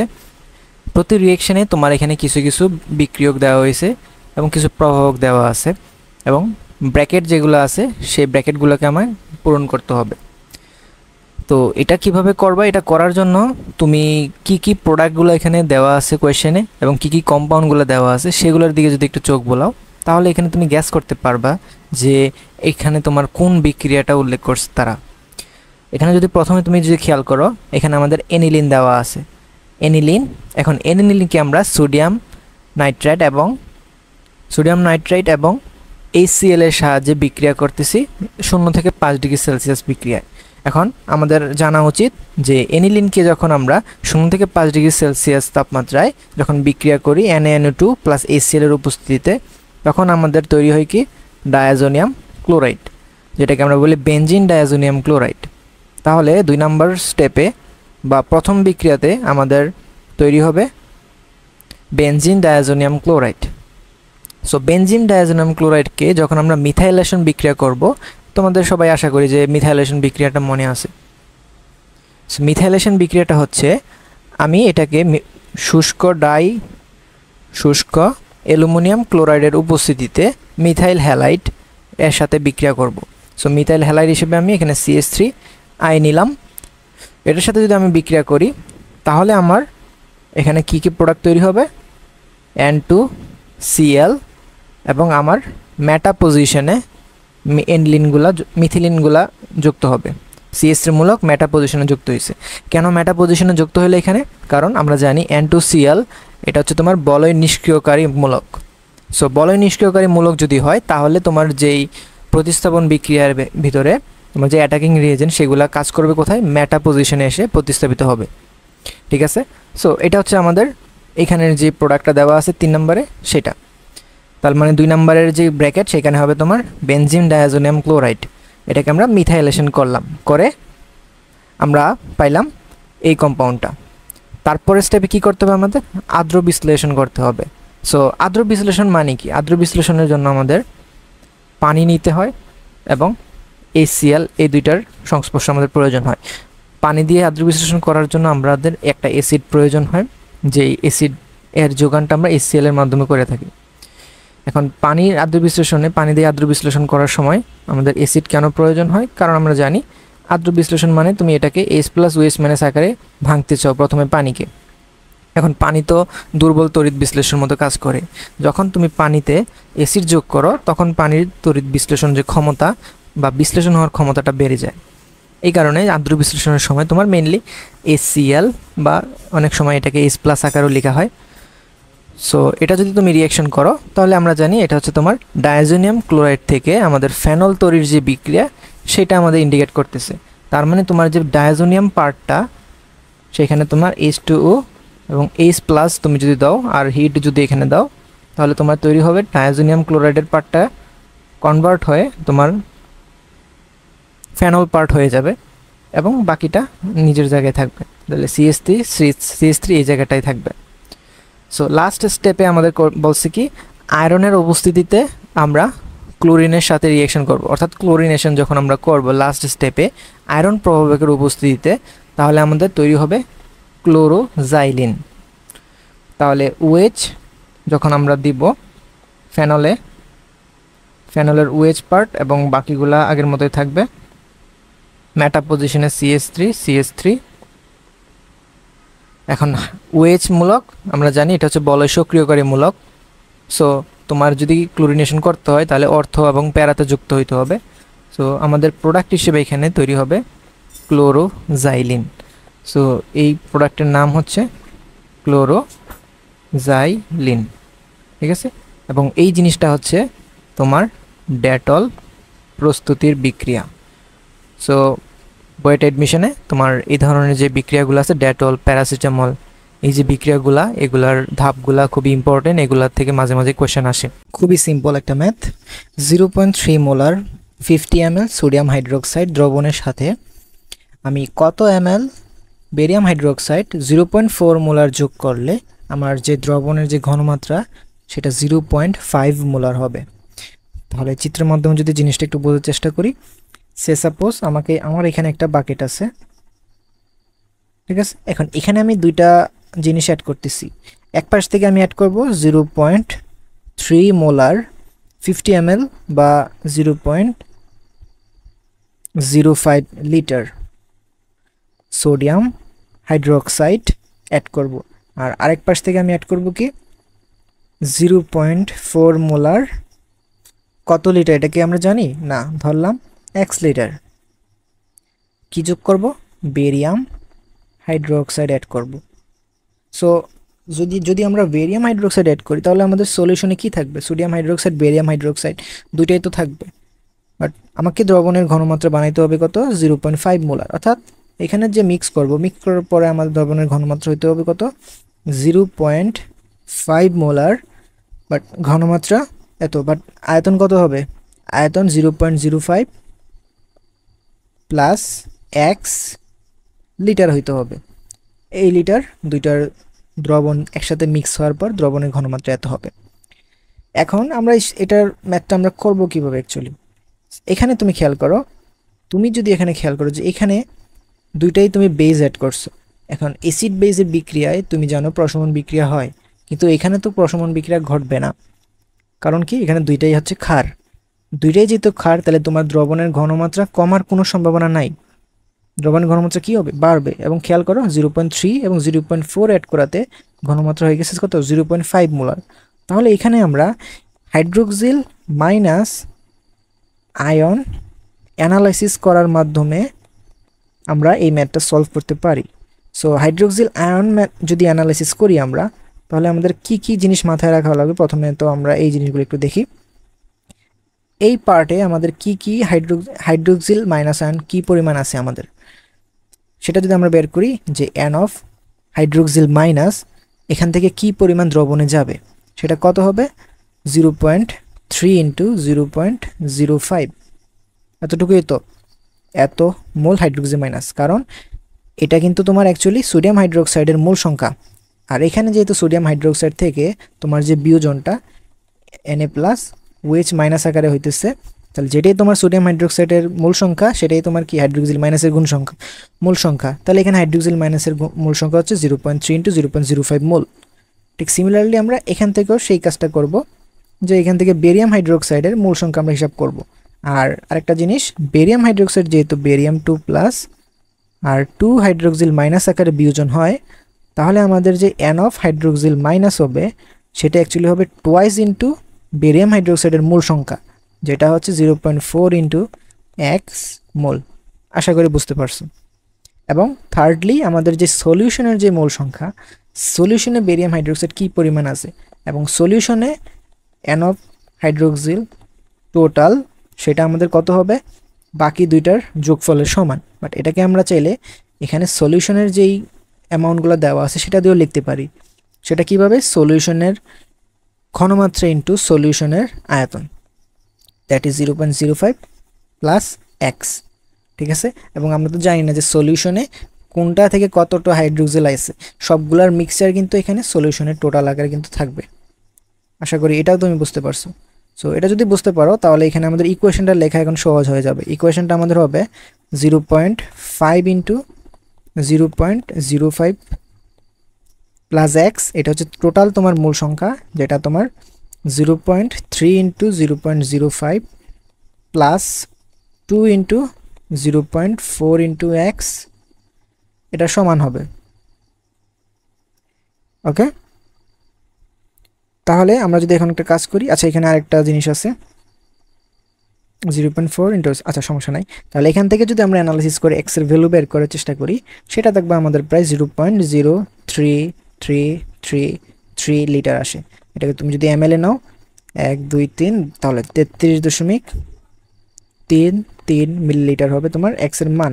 তাহলে তুমি যদি বেরিয়াম হাইড্রোক্সাইড 33.33 ml যদি অ্যাড করো, তাহলেই তুমি কি হবে, তোমার দ্রবণের ঘনমাত্রা 0.5 মোলার হবে। 21 ডিগ্রি সেলসিয়াস তাপমাত্রায় 720 মিলিমিটার মার্কারি চাপে কোনো একটা গ্যাস রাখা আছে ধরো। সো সেই গ্যাসের সিআরএমএস ব্যাগ বা বর্গমূল গড় বর্গ ব্যাগ সেটা দেওয়া আছে আমাকে 408 মিটার পার সেকেন্ড। এটা যদি আমাদের ইনফরমেশন হয় উদ্দীপক, তাহলে আমাকে দুইটা ইনফরমেশন বের করতে বলছে। এক হচ্ছে গ্যাসটার ঘনত্ব কত সেটা বের করতে হবে, অ্যান্ড সেকেন্ড গ্যাসটা শনাক্ত করতে হবে। সো প্রশ্নটা পড়ে আমরা বুঝতে পারতেছি যে এটা কিসের ম্যাথ। আমাদের সিআরএমএস ব্যাগের সাথে এই যে ইনফরমেশনগুলো বের করতে বলছে সেগুলোর কানেকশন দেখাইতে হবে। এখন আমাদের গ্যাসের ঘনত্ব রো এবং গ্যাসের শনাক্ত করার জন্য আমি ওই গ্যাসের আণবিক ভর ইউজ করব, কারণ যে কোনো গ্যাসকে তো তুমি তার আণবিক ভর দিয়ে চিনতে পারো। যেমন আমরা অক্সিজেন গ্যাস বললে কি বুঝি, 32 গ্রাম 1 মোল পরমাণু সমান। তার মানে কোনো একটা গ্যাসের যদি আণবিক ভর তোমাকে বলে যে আমি একটা অজানা গ্যাস নিছি, আমি এটার নাম জানি না, বাট এটার আণবিক ভর আমি ম্যাপে দেখলাম 32, তো সে যদি তোমাকে প্রশ্ন করে যে বলো তো আমি কী গ্যাস নিছি, সো তুমি তো তোমার মাথার ভিতরে জিনিসটা তো আছে যে 32 গ্রাম আণবিক ভর অক্সিজেন গ্যাসের।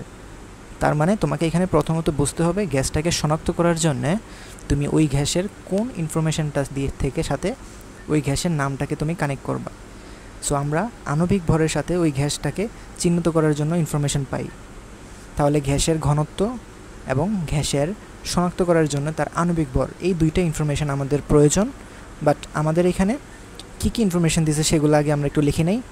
প্রথমত আমাকে বলছে আমার যে গ্যাসটা আছে সেটাকে রাখা আছে 21 ডিগ্রি সেলসিয়াস তাপমাত্রায়, দ্যাট মিন্স টি এর মান হচ্ছে আমার 21 ডিগ্রি সেলসিয়াস।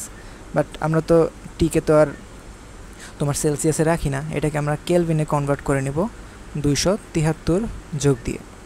সো আমাদের টেম্পারেচার এসআই ইউনিটে এত কেলভিন। এবং আমাকে বলছে আমার যে গ্যাসটা আছে সেটা হচ্ছে 720 মিলিমিটার মার্কারি। তার মানে আমার যে প্রেশারের মান সেটা হচ্ছে 720 মিলিমিটার মার্কারি। এখন এটাকে যদি তুমি এসআই ইউনিটে নিতে চাও, দ্যাট মিন্স এসআই বলতে আমরা এটিএম ইউনিটে নিতে পারি, এসআই ইউনিটও নিতে পারো অথবা অ্যাটমসফিয়ার ইউনিটে নিতে পারো।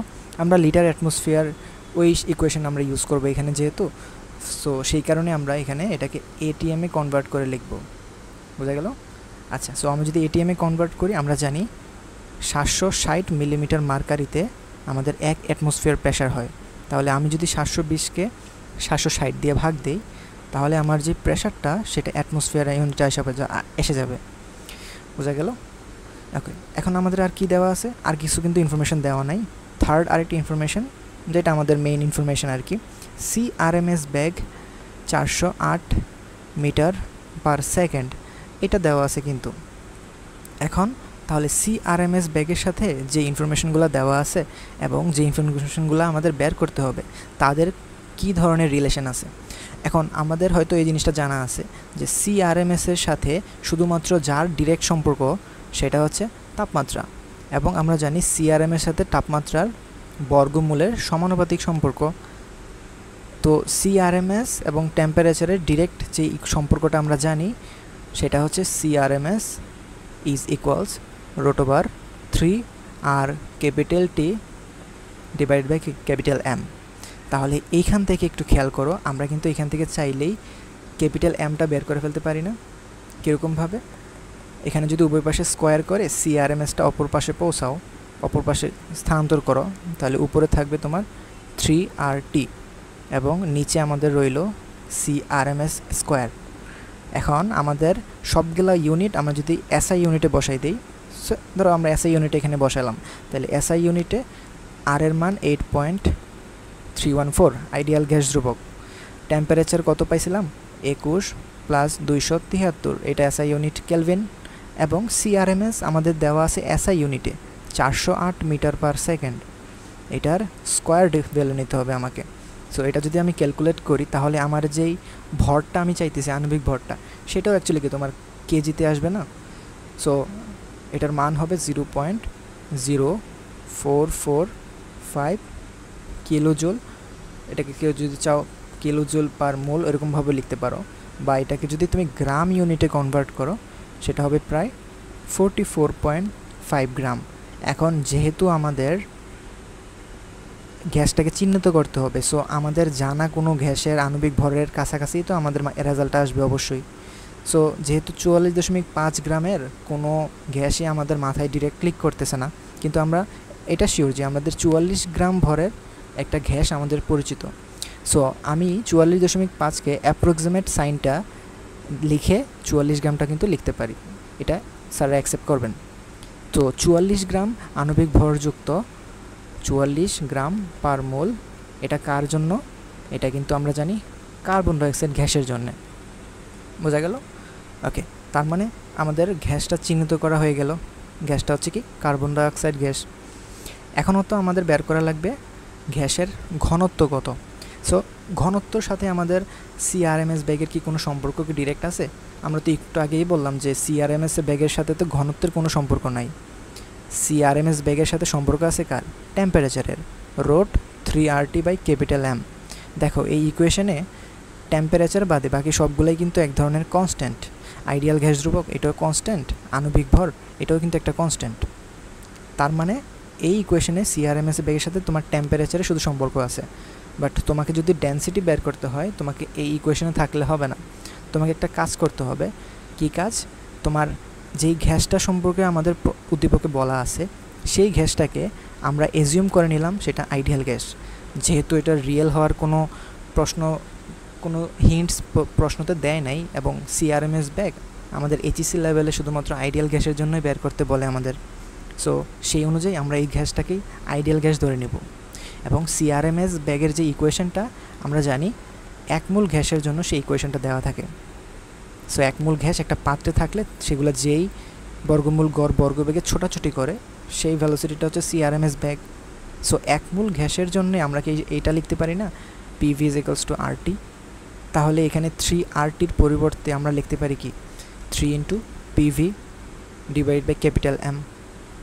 এখন যেহেতু আমি বলছি আমার যে গ্যাস এখানে কাউন্ট হইতেছে সেটা হচ্ছে 1 মোল গ্যাস।